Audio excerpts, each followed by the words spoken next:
Assalomu alaykum, hurmatli tomoshabinlar. Bugungi mavzu juda muhim. 1 avgustdan pensiya yana oshishi. Ayniqsa ishlayotgan pensionerlar uchun ikkinchi bosqich masalasi haqida gaplashamiz. Bu xabar faqat pensiya olayotganlar uchun emas. Ota-onasi, bobosi yoki buvisi pensiyada bo'lgan har bir oila uchun ham muhim.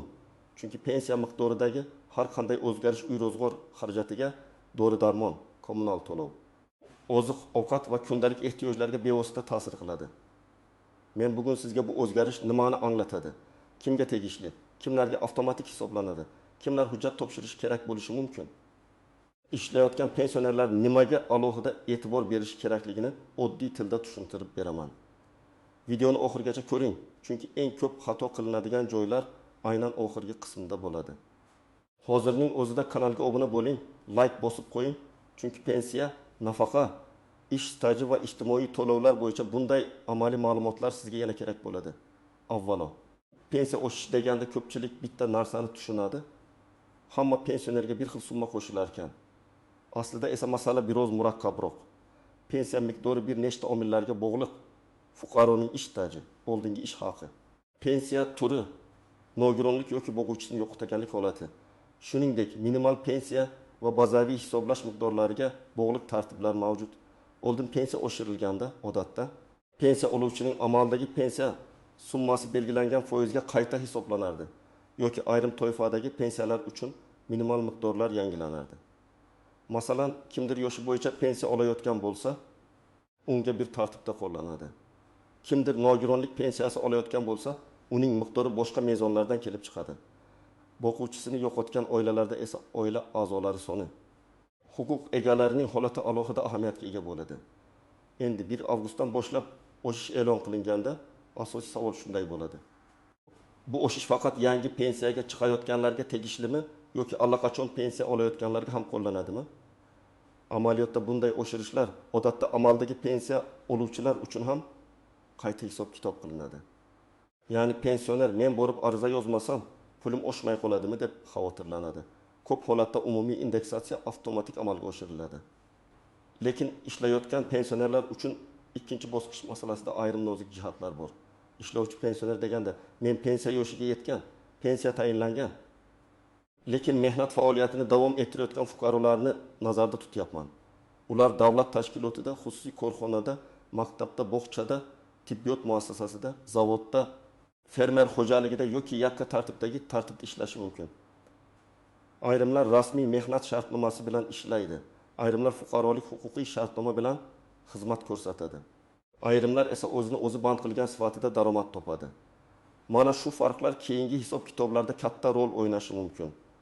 Asosiy yangilik shundaki, pensiya oshishi bilan birga ishlayotgan pensionerlar uchun pensiyani qayta ko'rib chiqish, qo'shimcha ish staji yoki keyingi davrda to'langan badallarni inobatga olish masalasi dolzarb bo'lib qoladi.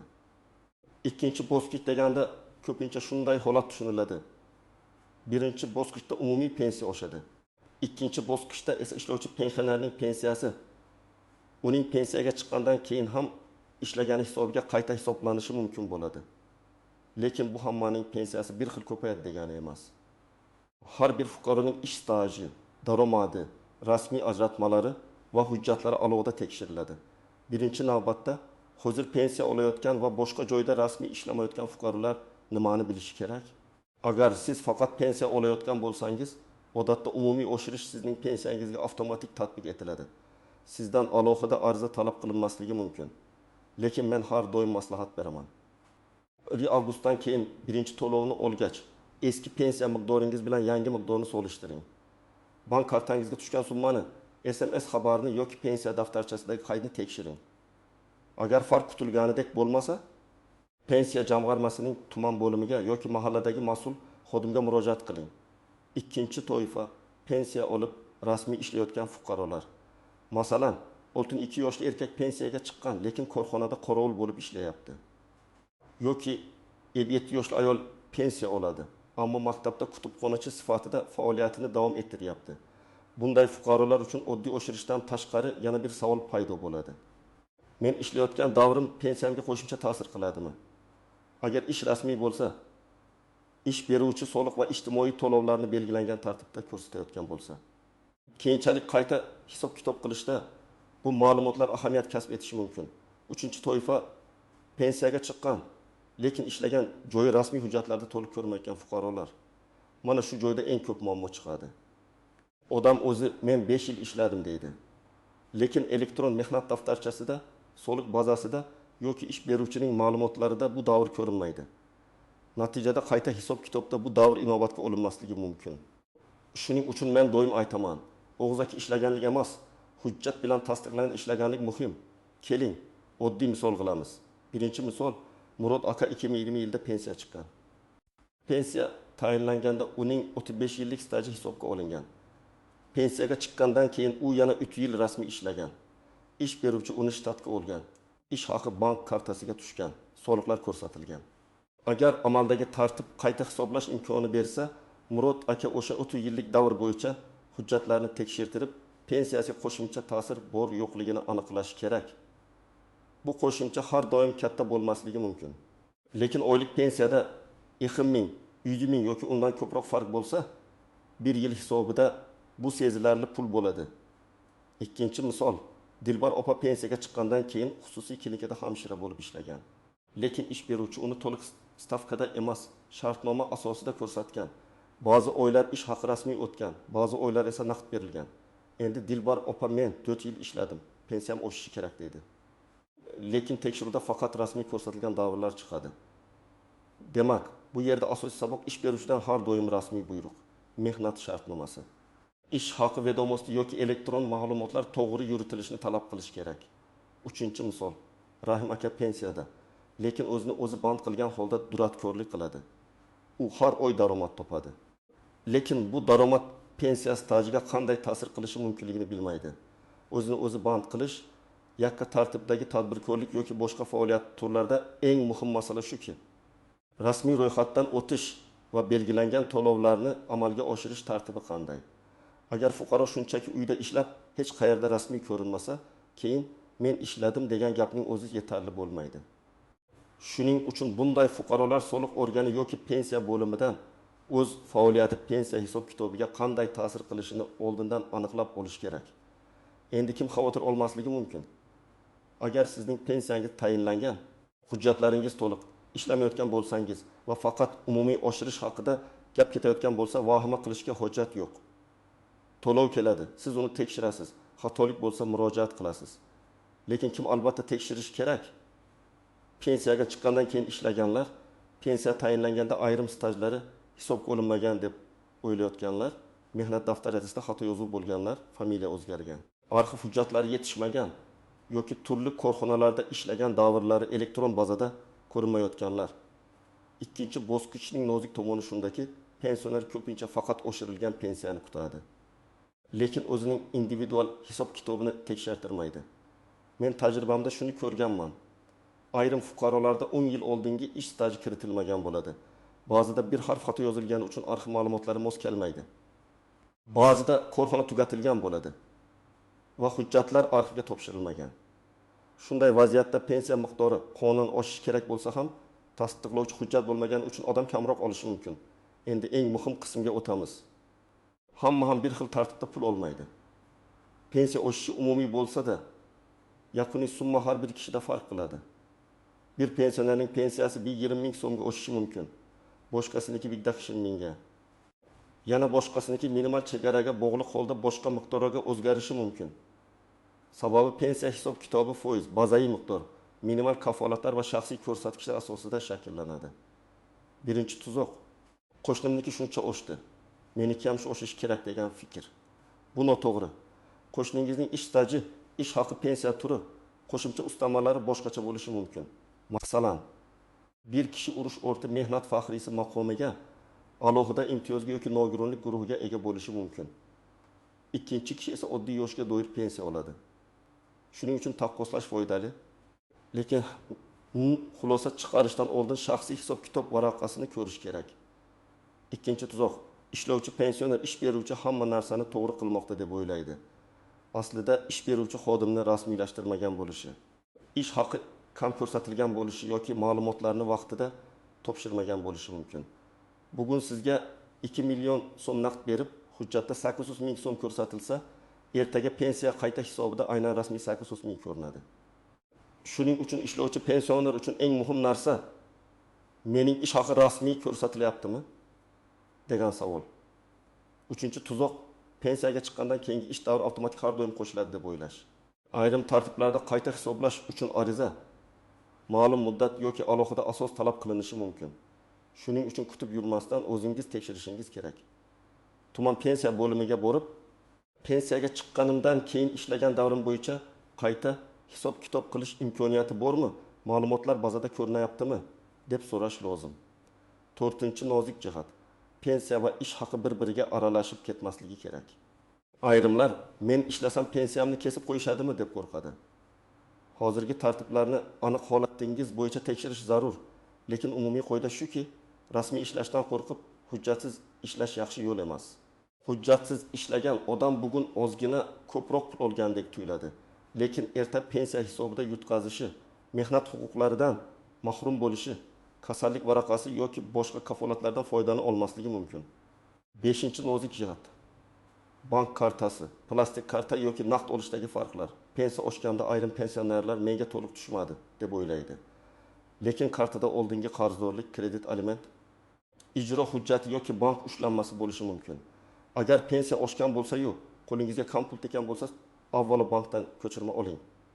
Pensiya jamg'armasi qancha yuborgan, bankdan qancha ushlangan, karta hisobingizga qancha tushgan, bularni ajratib ko'rish kerak. 6-jihat. Hujjatlardagi ism familiya farqi.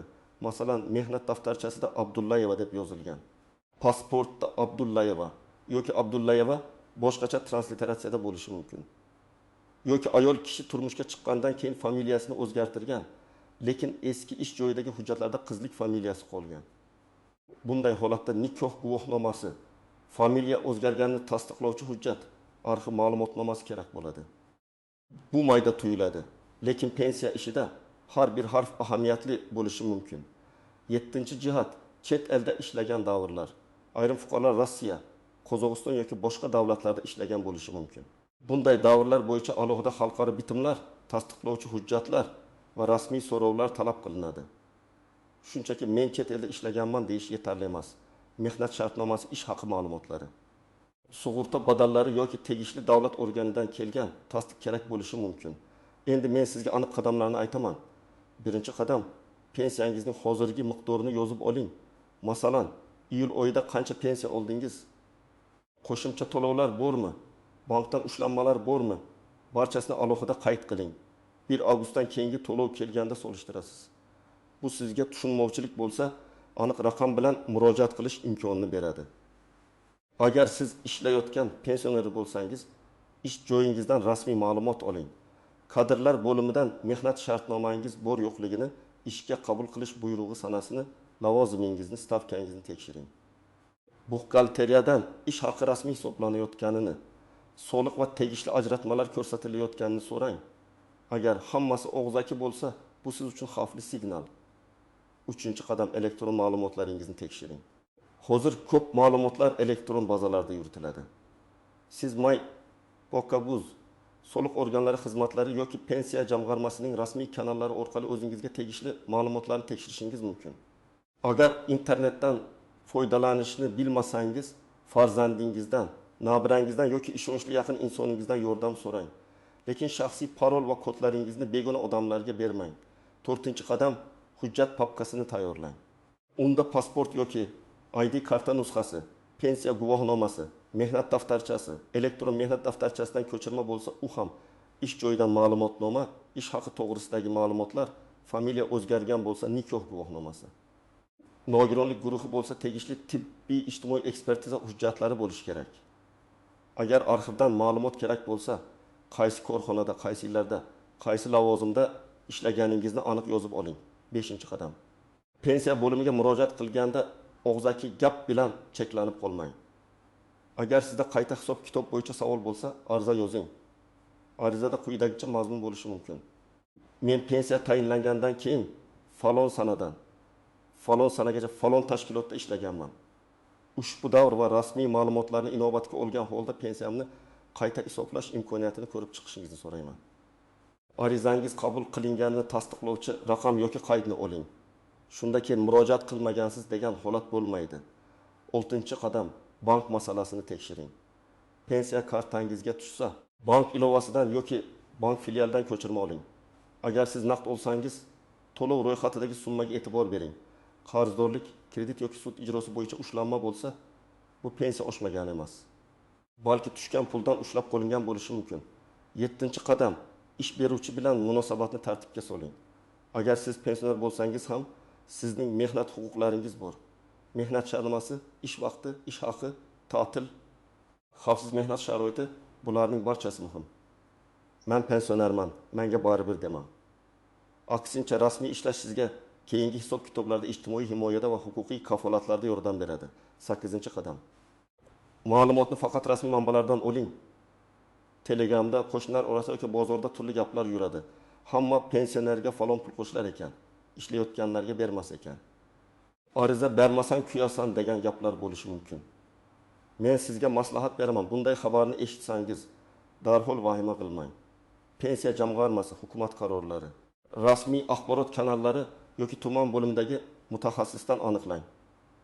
9-qadam. Agar rad javobi olsangiz, sababni yozma shaklda so'rang.